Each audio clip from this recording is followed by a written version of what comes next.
Hey everyone, this is Gnogot, and today I wanted to bring you an Albaz Elfnote deck profile for the end of Blazing Dominion format. I figured this is the best time to do it because once Chaos Origin is out, I will focus more on Pure and maybe the chess version. And this version has its advantages, but I feel like I want to play around with Pure more because it has more flexibility in the extra deck. But I think if you want to play Albaz Elfnote, this is probably the best way to do it. And if we get Norden unbanned, this might be the best way to play Elfnote because Norden is scary with Super Poly. The combo for that I will show you at the end of the profile, but let's just hop into the deck profile here. So we just rush through all the Elfnote stuff, of course. This is nothing new. We have Regina, Lucina, Tinia. We have 2 Elfnote Power Patron. This is a consideration to bump up to 3 in Chaos Origin, because with June Pride, this actually is your best normal summon. It plays through interactions much better. But for now, it's on 1. We have the Fortuna. We have 1 of each of the spells and traps. And we play 1 Medias. I've seen people play 2, which is fine. I'm not a fan of it because I am more of a fan of playing 2 Vidolium. I think Vidolium is just better to push. It's worse as a 1-card starter than Medias, but we're playing actual Yu-Gi-Oh! So we will start with an opponent in front of us, and we will also start with 5 cards in our hand. So in that case, I would rather have a Vidolium in most of the time. Speaking of Power Patron stuff, we just have these. Pretty standard, except for the 2 Vidolium, which I think also in the grind game, which people also tend to forget, just having more tuner access is important, because sometimes both your tuners in the grave, and if you can't synchro, you can't play the game. So I'm a fan of 2 Vidolium. So that's it for the engine. For the side engine, we have, of course, 2 Fallen of the White. This could be 3, actually, because, spoiler, this list does not contain OG Albaz. I think OG Albaz is too hard on the extra deck. It conflicts with some of your synchro locks. It conflicts with Harmonia. Even though you can fuse, you can't use the effects of the monsters. So I'm actually not on the OG Albaz. For ratios, however, I still have 2. You don't want to see it all the time in your starting hand. It's nice going first because you just push after a combo, but going second, you rather just get it out from your deck. And then the second one is for the grind game. And then instead of the OG Albaz, we actually play the OG Ecclesia. Now this is a Dogmatica monster that you can summon off of the Synchro Ecclesia. Not the Synchro. You can summon it off the Albaz. And it searches you the Fallen and the Virtuous, which I always wanted to fit in Elfnote, but you often couldn't justify it. Now you can actually access Fallen and the Virtuous with your engine, which not only gives you more layering, but also Elfnote has a lot of non-engine space, but once you get past your like Uvas and Ashes and whatnot and Harmonias, the quality of non-engine drops off, and having the chance to play Fallen the Virtuous actually is really nice. So now we actually can access it, and this also gives you more grind game.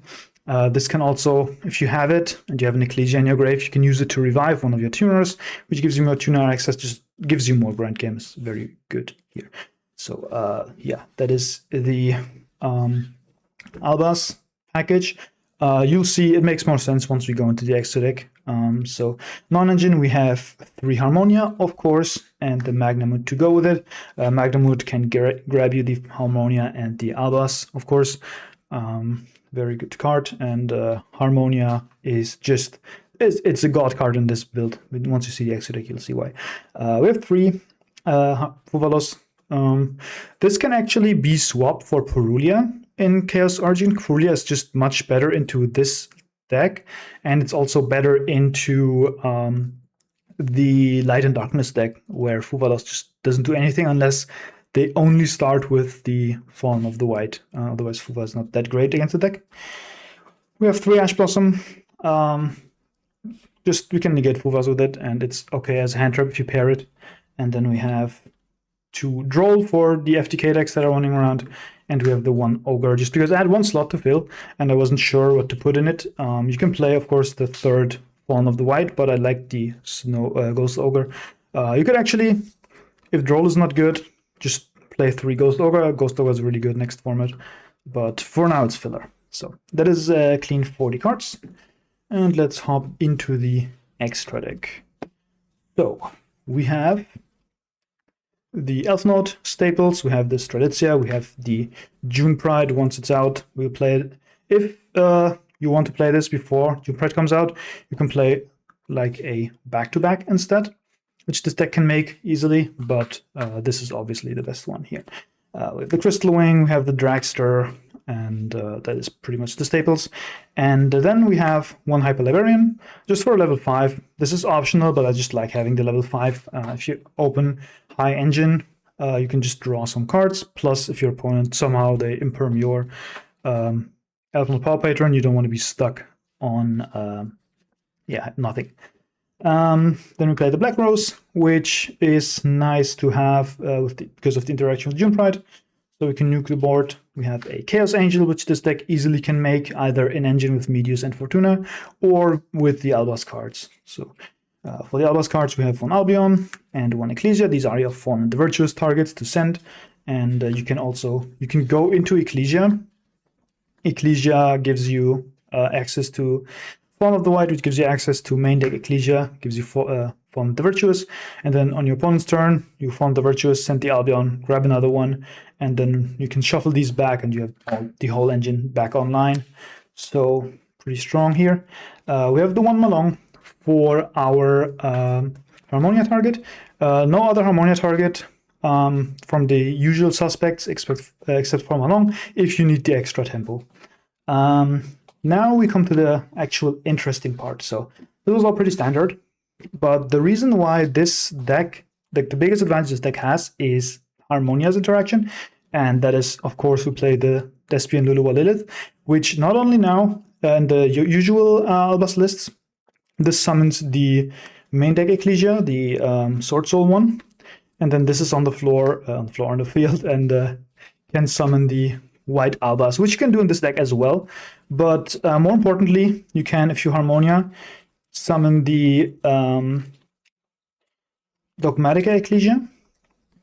And then what you do is you grab a Fawn the Virtuous, and now you have 5 cards in your hand, one of them being Fawn the Virtuous, plus you have Harmonia, which is a big body, plus the Dogmatica Ecclesia, which you can then use to make a Psychic and Punisher. So just off of the Harmonia, you pop a body on the field, you grab the Ecclesia for the Fawn the Virtuous, which also is a revive now because you have an Ecclesia in rotation.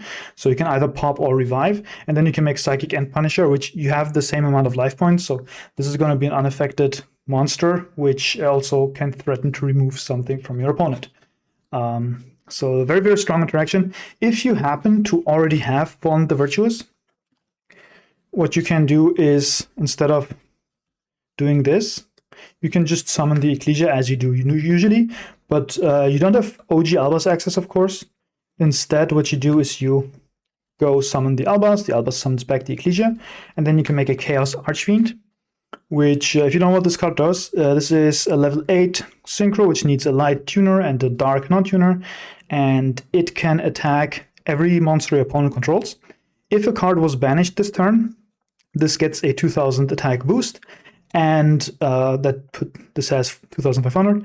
So when it battles a monster and destroys it by battle, it banishes it. So even if you don't have anything in your engine to banish, if this runs over one monster under 2500, it will banish it and then pump itself to 4500 and just obliterate whole boards. So that is pretty nice here. If you somehow, with your Elfnote engine, or like Medius plus a Elfnote Power Patron, you can also just go into Ecclesia. Ecclesia summons this, then you go into Chaos Archfiend, and because the Ecclesia banishes itself to summon, this already has the attack boost. Plus, if you are not under the Albaz lock, for example, if you have the Harmonia interaction, or you go into this through the Ecclesia, if this gets outed somehow, if this leaves the field by your opponent's card effect or battle, you can summon a Chaos Angel. So this applies a lot of pressure going second, either with the Harmonia or just with your engine, be it with a bridge or just hard drawing the Fawn of the White. Although if you hard draw the Fawn of the White, you can't go Chaos Angel, of course, because you are locked into level 8s. So that is the biggest advantage of this version. For the last 2 slots, you have a decision. Right now I'm trying these two. This is important for the combo I want to show you, which The combo I want to show you, I'm probably not gonna run unless they unban Norden. But if you do, you want another level 8 to go into with your after you do your Ecclesia, or and you want something against Fuva. If you don't want to run these, the alternative is of course our trusted Excel Stardust package, which is both a level 8 and a Fuva line. So yeah, you have to consider which one you want. I'm probably gonna lean more towards this, but like for this video, I need the shooting riser. So that is the deck profile, and let's show you a disgusting combo. So this is a combo that we found out on my Discord. So if you want to join the conversation, the link is down below. But shout out to Junkie and Chaco because they talked a bit and they found this line, which we just made it. But like once they errata'd Elder Entity Norden, there's a strong possibility of this card coming back. And this as a super poly target against this deck is lethal because the materials are 1 Synchro or Xyz monster plus 1 Synchro or Xyz. So they can just super poly whatever you end on, unless you end on 1 monster. So for that, the obvious first impression to do would be to just lock them out of super polying. So we do that here with a Lucina only. Now this Lucina line would be without a insulation from hand traps because it's just Lucina, but this would be a line against breaker decks. So and usually you start with more than just Lucina. But I just wanted to show the simplest line. So Lucina grabs the Elfnote Power Patron, you synchro these two for a Strelitzia, you add a Tinya off of the Power Patron. Strelitzia can revive the Elfnote Power Patron, and you can then make your Ecclesia. This you don't have to make right away. You can keep it for later. You can even keep the Strelitzia revive. So you can be flexible with your sequencing here. I just want to get it out of the way here. The optimal sequencing is up to you, but we just go Tinya here. We get the welcome home, send the Tinya, grab Regina. This time Regina actually doesn't grab Fortuna, we grab the Elfnote Power Patron because we want to mix things up a bit here. We go Elfnote Power Patron, increase the level, and then we synchro summon into June Pride. We grab our Regina back, then we use the June Pride effect, and we bring back our Elfnote Power Patron and summon our Fortuna. So what this does with the June Pride is that we get to the trap without using our trap effect, because like the usual line would be Regina grab Fortuna, Fortuna set trap, trap send Fortuna, get the tuner, but we want to keep the trap open. So we go Fortuna, set up our Rhapsody of Madness, and then we can make a 7. So we go into Shooting Riser effect. We'll send a spell canceller from our deck and make this a level 2. So this is important for later. And we still have the Rhapsody open. We go Ecclesia effect, banish it, summon Albaz. Albaz summons Ecclesia. Ecclesia grabs Fallen at the Virtuous. And here you can then, in your end phase, go and activate Fallen the Virtuous, summon back the spell canceller, and then what you want to do is you go Rhapsody of Madness to send your Albaz and summon back any of your Elfnote cards that you want. Let's just grab the Tinya for the hand rip. And we do that because we want to get rid of the Albaz, because if you're against Branded, for example, you don't want them to contact fuse your Riser and Albaz for a Alba Lenatus. Generally, you don't want to leave Albaz on the field against super poly decks anyway, especially Branded, because they could just super poly your board with your Albaz. But they can't super poly with the spell canceller online, but it's still a good habit to just get rid of the Albaz. So you get your Ecclesia back, and there's going to be your board. So this Ecclesia is just a send target for Rhapsody of Madness, but what's really cool is because this is level 2, you can use the effect and actually synchro with the Synchro Ecclesia, which has no use to you. And here